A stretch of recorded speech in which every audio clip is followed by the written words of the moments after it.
Doctor Ram Manohar Lohia हमेशा कहा करते थे, जब तक समाज में रोटी और बेटी का संबंध स्थापित नहीं होगा तब तक आपसी समानता की कल्पना करना बेमानी है। जातियों के नाम पर शोषण किसने किया? आप मुझे एक दलित का उदाहरण उठा करके बता दीजिए कि किसी दलित ने जो है किसी ठाकुर वर्ग के, किसी ब्राह्मण वर्ग के और किसी बनिया वर्ग के व्यक्ति को दूल्हे घोड़े पर चढ़ने से उस दूल्हे को घोड़ी से उतारा हो?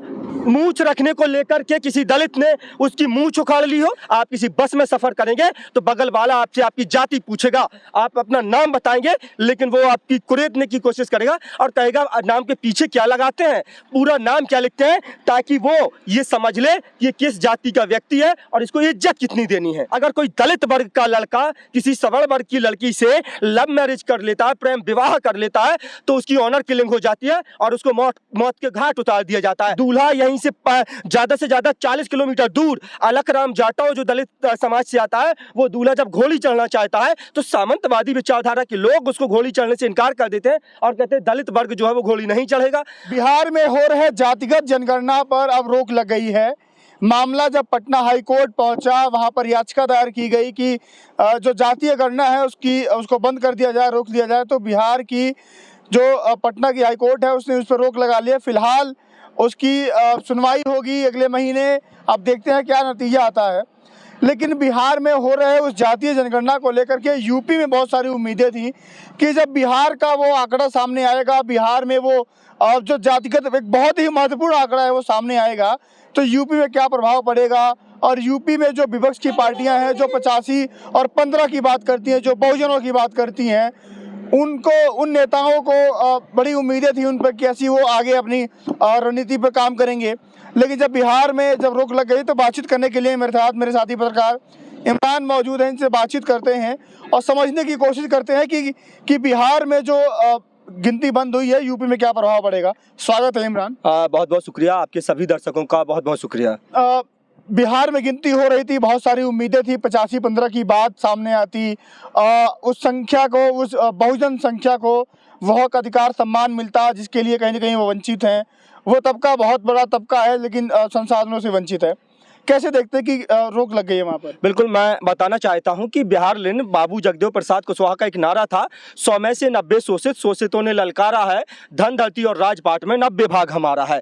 जब से बिहार के अंदर, बिहार पहला एक राज्य है जिसमें जातीय जनगणना हो रही है। जातीय जनगणना होना जब से शुरू हुई थी उसके बाद से जो शोषणकारी समाज है, जिन्होंने जातियों के नाम पर लोगों का सदियों सदियों तक शोषण किया है, भेदभाव किया है, जातिगत जमकर शोषण किया है, उन लोगों के पेट में कहीं ना कहीं आनंद पहले से दर्द था। सबसे बड़ी बात यह है कि उनको यह लग रहा था कि अब हिस्सेदारी और भागीदारी जो है वो सुनिश्चित कर दी जाएगी संख्या के आधार पर। संख्या के आधार पर संसाधनों में उनको हिस्सा मिल जाएगा। जो दबा कुचला, दलित, शोषित और वंचित समाज है, जिनका जो है पीढ़ी दर पीढ़ी जमकर जातिगत शोषण हुआ है, उनको अब हक और अधिकार जो है वो बिहार में मिलेगा। उसके बाद जो बिहार के पड़ोसी राज्य थे या फिर पूरे देश में इसकी जो लपटें हैं वो जाने वाली थी। और इसी को लेकर के बिहार के अंदर जब जातिगत जनगणना नीतीश सरकार, तेजस्वी सरकार कराती है, तो उसके बाद लगातार आपने देखा होगा कि किस तरह से लोग लगातार बयान बदल रहे थे। लोगों से जब उनकी जातियां पूछी जा रही थी तो वो लोग बता रहे थे कि हमें जो जातियों में ना तौला जाए, हमारी जो जाति है वो भारतीय है। लेकिन वही समाज है जो दलित को मूंछ रखने पर उसकी मूंछ जो है उखाड़ देता है। दलित अगर काम पर ना जाए तो जूतों में भर करके पेशाब पिलाया जाता है। आज भी भारत के कई हिस्सों में दलित को घोड़ी नहीं चढ़ने दिया जाता है। दलितों के साथ जमकर जातिगत और आर्थिक और सामाजिक स्तर पर उनका शोषण होता है। उनको जो है पूरी तरह से किस तरह से उनके साथ अन्याय और अत्याचार करने का काम किया जा रहा है। और आज जब उनकी हिस्सेदारी और भागीदारी सुनिश्चित करने की बात बिहार की सरकार करती है तो कॉलेजियम के आधार पर बैठे सभी जो है न्यायालय में जो जज हैं, अब तो कटघरे में न्यायालय है। जिस तरह से कहा जाता था कि लोकतंत्र के 4 जो मजबूत स्तंभ हैं, कार्यपालिका, न्यायपालिका, विधायिका और पत्रकारिता, आज सारे स्तंभ जो हैं वो कहीं ना कहीं खोखले और आनंद धराशायी होते जा रहे हैं। सारे न्यायालय पर और कार्यपालिका, विधायिका, पत्रकारिता पर सब पर जो सवाल खड़े होना है वो शुरू हो गए हैं। लोग सवाल कर रहे हैं। और यही था, अगर बिहार के अंदर जातीय जनगणना शुरू हो गई थी और वो पूरी तरह से उस पर अमली जामा पहनाया जाता, उसके आंकड़े आते उसके बाद नौकरियों में जो रिजर्वेशन की बात थी, क्योंकि एक नारा था कि संसोपा ने बांधी गांठ, पिछड़े पावे 100 में 60।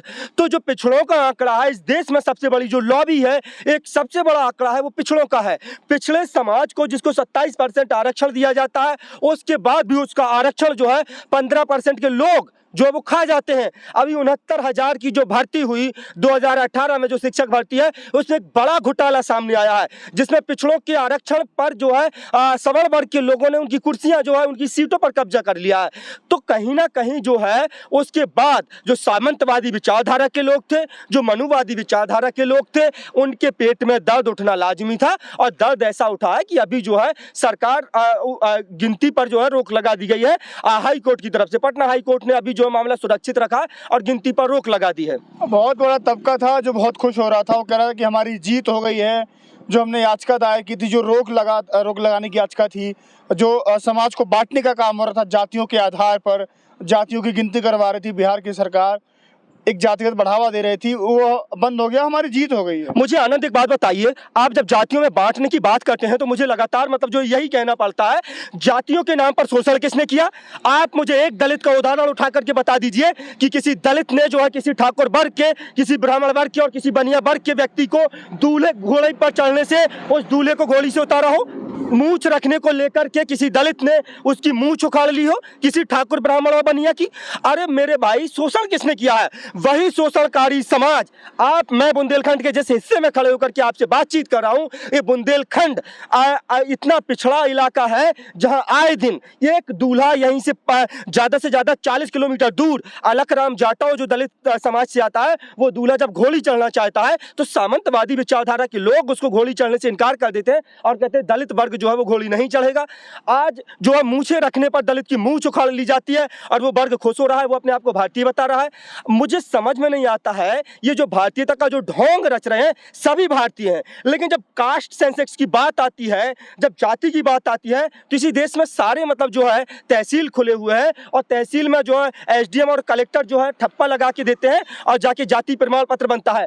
आप शादियों के लिए अपनी मतलब जो गोत्र और जातियां ढूंढते हैं। मुझे बताइए, डॉक्टर राम मनोहर लोहिया हमेशा कहा करते थे, जब तक समाज में रोटी और बेटी का संबंध स्थापित नहीं होगा तब तक आपसी समानता की कल्पना करना बेमानी है। यहाँ तो ऑनर किलिंग हो जाती है। अगर कोई दलित वर्ग का लड़का किसी सवर्ण वर्ग की लड़की से लव मैरिज कर लेता है, प्रेम विवाह कर लेता है, तो उसकी ऑनर किलिंग हो जाती है और उसको मौत के घाट उतार दिया जाता है। आप किस आपसी समानता की बात करते हैं? आप किस भारतीयता की बात करते हैं? यहाँ पर कौन भारतीय नहीं है? भारत में रहने वाला हर एक व्यक्ति भारतीय है, लेकिन उसकी जाति है। ये जातियों में बट्टा, जाति प्रधान देश है। यहाँ पर जो है पानी पिलाने से पहले उसकी जाति पूछी जाती है। आप किसी बस में सफर करेंगे तो बगल वाला आपसे आपकी जाति पूछेगा, आप अपना नाम बताएंगे लेकिन वो आपकी कुरेदने की कोशिश करेगा और कहेगा नाम के पीछे क्या लगाते हैं, पूरा नाम क्या लिखते हैं, ताकि वो ये समझ ले कि ये किस जाति का व्यक्ति है और इसको इज्जत कितनी देनी है। इस देश में इज्जत देने को लेकर के लोग जाति पूछते हैं आपसे। मैं आपको बता दूं कि जातीय जनगणना क्यों जरूरी है, क्योंकि इसके पहले 1930 में हुआ था जब अंग्रेजों का शासन था। जातिगत जब आंकड़े आते हैं तो नीतियां बनती हैं, चाहे राज्य सरकार हो चाहे केंद्र की सरकार हो, उसके जितनी जनसंख्या जिस समाज की है उसी के हिसाब से नीतियां बनती है। कोई भी प्रोजेक्ट आता है सरकार की तरफ से, कोई काम लाया जाता है, तो उस नीतियों के हिसाब से सबको समान रूप से अधिकार मिलता है। लेकिन कौन से वो लोग हैं जो नहीं चाहते हैं कि गिनती होकर बाहर आगे सामने आए, आंकड़े सामने आए। मैं यूपी में लौटता हूँ। यूपी में अखिलेश यादव ने कहा था कि अगर हमारी सरकार बनती है 2022 की विधानसभा चुनाव में, तो मैं 3 महीने के अंदर अंदर जातीय जनगणना शुरू करवा दूंगा। करता हूँ वीडियो में आपको बता दूं कि इस देश के पहले राष्ट्रपति डॉक्टर राजेंद्र प्रसाद भी जब पहली बार राष्ट्रपति बने थे, उनको भी एक समाज ने बोला था कि ऐसे समाज से आने वाले व्यक्ति राष्ट्रपति नहीं बन सकते हैं। उन्होंने भी 251 ब्राह्मणों के पैर धो करके उस पानी को पिया था, अपने माथे से लगाया था। तो बहुत सारी ऐसी घटनाएं हैं। बहुजन समाज को सोचना चाहिए। बहुजन समाज, वो बहुजन तबका कब सोचेगा, कब अपने अधिकारियों की बात करेगा। और बिहार में जो जातिगत जनगणना रुका है, उसके पीछे कौन सी वो ताकतें हैं जो रोकना चाहती हैं, कौन सा वो समाज है जो रोकना चाहता है, उसको पहचानना बहुत ज़रूरी है। बाकी आप क्या राय रखते हैं कि अखिलेश यादव इस मुद्दे को लेकर क्यों नहीं बोल रहे हैं और कब मुखरता से बोलेंगे? 85-15 वाली जो बात है, क्या वो भी करेंगे? और करेंगे तो मुखरता से कब करेंगे? आप अपनी राय देना कमेंट सेक्शन में मत भूलिएगा। 24 की चुनावी यात्रा लगातार जारी है, हम आपको खबरें दिखा रहे हैं। फिलहाल के लिए नमस्कार।